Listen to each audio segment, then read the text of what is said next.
এখন সুশীল সমাজটা অনেকটা আপনার সবাই তেল মারার জন্য, নিজের আখেরের জন্য ইউনূস আসছে হাসিনাবাজি করতে। হাসিনাবাজি করতে যাইয়া হাসিনার বাপের বাড়ি পর্যন্ত ভাঙছে, জাতির পিতার বাড়ি বঙ্গবন্ধু। এই খলিলের পদত্যাগ দাবি করেছে বাজাদ, বাংলাদেশ জাতীয়তাবাদী দল উপদেষ্টা হিসেবে।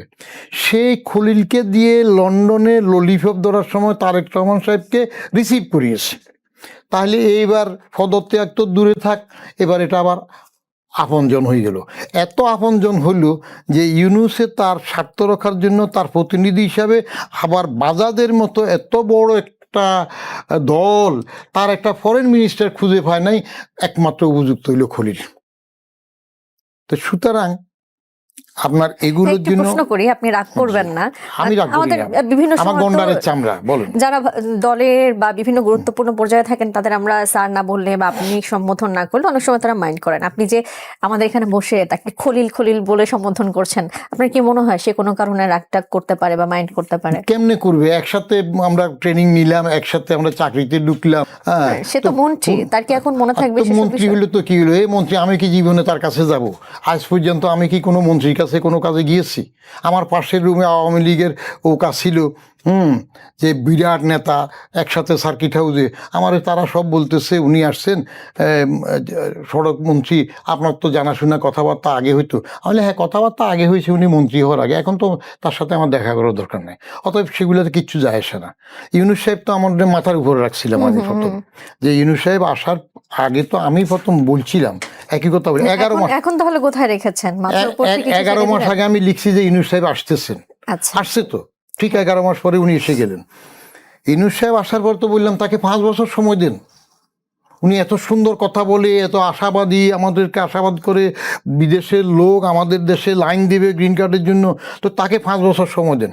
পরে বললাম আচ্ছা 5 বছর দিতে যদি কষ্ট লাগে, হাসিনা 24শে জানুয়ারি ইলেকশনের পরে যে 7 মাস থেকে গেছে, এই 7 মাস বাদ দিয়ে বাকিটা দেন। এরপরে মাস 2-3 যাওয়ার পরে এবার তো আমার ভিক্ষার দরকার। বললাম যে দরকার নাই, এখন বাঁচি, ভিক্ষার দরকার নাই, কুত্তা সামলা তারে দিয়ে আর পারা যায় না। এখন কোথায় রাখা হইল? হ্যাঁ, ফেলও করতে পারে না। বাণিজ্য চুক্তির মধ্যে বিরোধী দল কথা বলা বলতেছেন, আপনি বিরোধী দল পেলেন কোথায়? এখানে জাতীয় সংসদে বিরোধী দল কোথায় পেলেন? জামাত এবং বাজাদ, বাজাই বাংলাদেশ জাতীয় দল, সেটা আলোচনার বিষয়, একই তো, এক দল, কেমন বিরোধী দল পাইলেন কোথায়? আর ইউনূস সাহেবের সাথে সম্পর্ক, সেটা তো ইউনূস সাহেব তারেক সাহেবের যে সংবর্ধনা দিয়েছে 25শে ডিসেম্বর, এটা কি বাংলাদেশের ইতিহাসে এরকম হলো? সেই এয়ারপোর্ট থেকে 60 ফিট পর্যন্ত কত হাজার হাজার গাড়ি, সৈন্য পাহারা, বলে যে নিরাপত্তার জন্য 5-7টা গাড়ি হইলে ভালো কিছু চৌকট লোক দিয়ে ফোঁ করে নিয়ে আসা যেত। হিসাবটা আমি মনে করি কিছু টেকনিক থাকে, সুদূর প্রসারী হিসাব হয়। যা আমি এটা কারণ বের করে যেটুক দেখলাম, সেটা হইল হাসিনা ইউনূসবাজি করেছে, ইউনূস আসছে হাসিনাবাজি করতে। হাসিনাবাজি করতে যাইয়া হাসিনার বাপের বাড়ি পর্যন্ত ভাঙছে, জাতির পিতার বাড়ি বঙ্গবন্ধু। কারণটা হইল বঙ্গবন্ধু 10ই জানুয়ারি 1972 তেজগাঁ এয়ারপোর্ট থেকে সরোয়ার্দী উদ্যান আগে রেস করে যেতে 2.5 ঘন্টা সময় লেগেছে।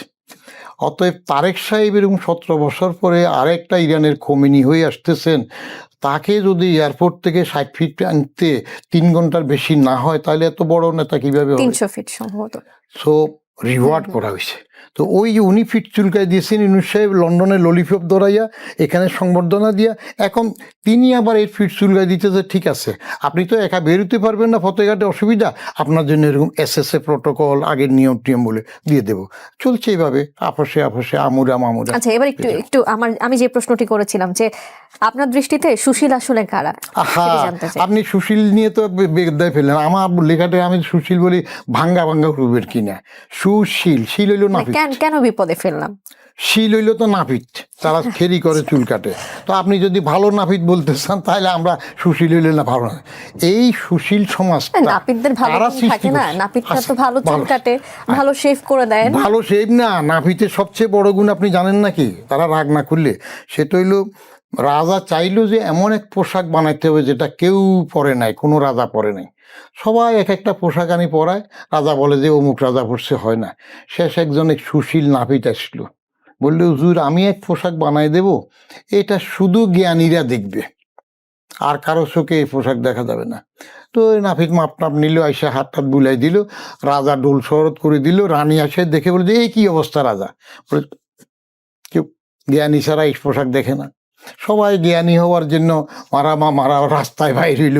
ওই বাচ্চা একটা বেকুব বলে ফেললো যে ওমা রাজা দেখি ন্যাংটা। তো এখন সুশীল সমাজটা অনেকটা আপনার সবাই তেল মারার জন্য, নিজের আখেরের জন্য। আপনাদের মিডিয়াগুলো দেখেন না, এই কয়দিন আগে হাসিনার স্তুতিবাদ করতে করতে এক একটা কিরম করতেছিল, আবার এখন একটু এদিকে চলে যায়। পত্রিকাগুলো দেখেন, সবাই একটু তোষামত চায়, পদ পদবি চায়, ক্ষমতা চায়, মানুষ প্রত্যেকে এক একটা কিছু নিয়ে বেঁচে থাকতে চায়। অতএব